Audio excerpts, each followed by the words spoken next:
नमस्कार दोस्तों, आप सबका स्वागत है आपके अपने YouTube चैनल रोहित एकेडमी में। आज की क्लास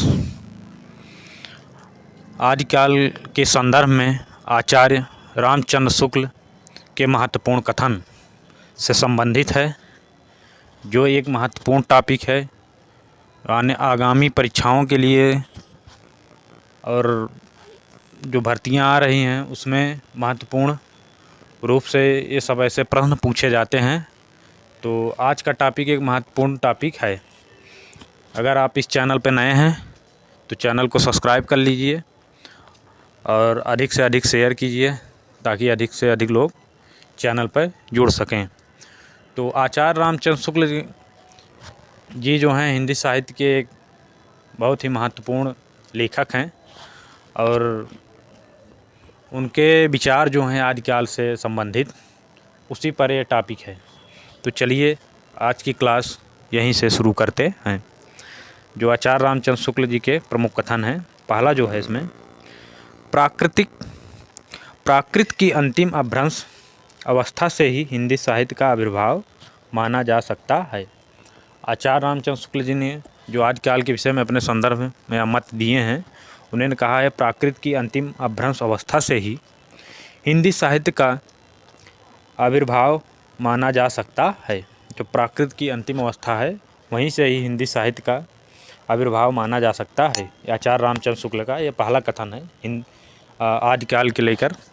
तो अगला जो दिया है आचार्य रामचंद्र शुक्ल जी ने, हिंदी साहित्य का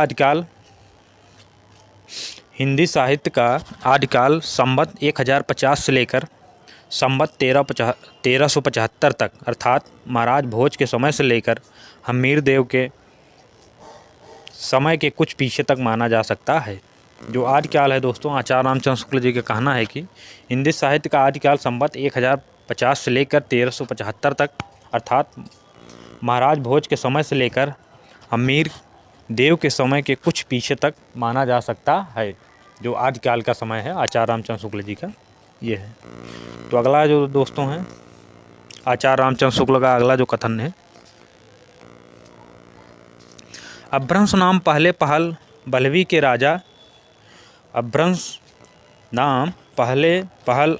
राजा धारसेन द्वितीय के शिलालेख में मिलता है। आचार्य रामचंद्र शुक्ल जी ने आदिकाल के विषय में मत प्रकट किया कि अभ्रंश नाम पहले पहल बल्लवी के राजा धारसेन द्वितीय के शिलालेख में मिलता है, जिसमें उसने अपने पिता गुहसेन को संस्कृत, प्राकृतिक और अभ्रंश तीनों का कवि माना है। जो दोस्तों आदिकाल के संबंध में आचार्य रामचंद्र शुक्ल का कथन है कि अभ्रंश नाम पहले पहल बल्लवी के राजा धारसेन द्वितीय के शिलालेख में मिलता है, जिसमें उसने अपने पिता गुहसेन को संस्कृत, प्राकृत और अभ्रंश तीनों का कवि माना है।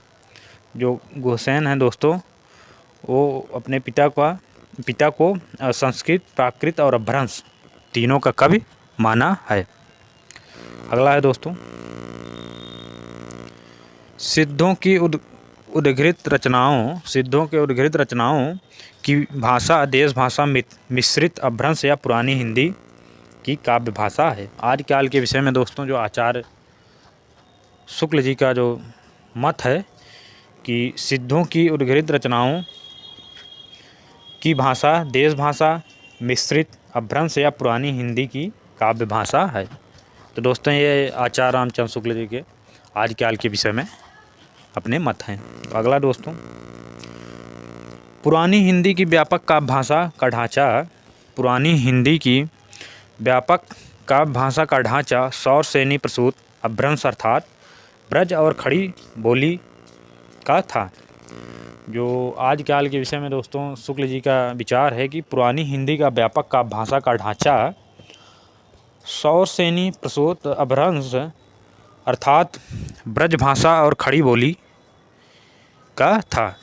तो ब्रज भाषा और खड़ी बोली का काव्य भाषा सौर सेनी प्रसूत अभ्रंश अर्थात ब्रज और खड़ी बोली का था हिंदी। तो अगला जो दोस्तों हैं, आध्यात्मिक रंग के चश्मे आजकल बहुत सस्ते हो गए हैं। दोस्तों आदिकाल के विषय में जो शुक्ल जी का अगला कथन है कि आध्यात्मिक रंग के चश्मे आजकल बहुत सस्ते हो गए हैं, उन्हें चढ़ाकर जैसे कुछ लोगों ने गीत गोविंद के पदों को आध्यात्मिक संकेत बताया है, वैसे ही विद्यापति के इन पदों को भी। तो आदिकाल के विषय में दोस्तों शुक्ल जी का कथन है कि आध्यात्मिक रंग के चश्मे आजकल बहुत सस्ते हो गए हैं, उन्हें चढ़ाकर जैसे कुछ लोगों ने गीत गोविंद के पदों को आध्यात्मिक संकेत बताया है, वैसे ही विद्यापति के इन पदों को भी। तो अगला है दोस्तों, राजाश्रित कवि और चारण। राजाश्रित कवि और चारण जिस प्रकार नीति श्रृंगार आदि के फुटकल दो हैं। जो आदिकाल के विषय में शुक्ल जी का कथन है दोस्तों, अगला जो नंबर है, राजाश्रित कवि और चारण जिस प्रकार नीति श्रृंगार आदि के फुटकल दो हैं राजसभाओं में सुनाया करते थे, उसी प्रकार उनके आश्रयदाता राजाओं के पराक्रमपूर्ण चरित्रों या गाथाओं का वर्णन भी किया करते थे। तो दोस्तों जो राजाओं के कवि और चारण जिस प्रकार नीति श्रृंगार आदि के फुटकल दोहे राजसभाओं में सुनाया करते थे, उसी प्रकार उनके आश्रयदाता राजाओं के पराक्रमपूर्ण चरित्रों या गाथाओं का वर्णन भी किया करते थे। यही प्रबंध परंपरा रासों के नाम से पाई जाती है, जिसके लक्ष्य करके इस काल को हमने वीर गाथा काल कहा है। तो दोस्तों शुक्ल जी कहते हैं कि यही परंपरा जो आदिकाल मतलब जो चरण कवि थे वो राजाओं के राजसभाओं में अपना ग्रंथ लिख कर सुनाया करते थे, यही निबंध परंपरा रासों के नाम से पाई जाती है, जिसके लक्ष्य करके इस काल को हमने आचार्य रामचंद्र शुक्ल कहते हैं कि जिसे लक्ष्य करके हमने इस काल को वीर गाथा काल कहा है।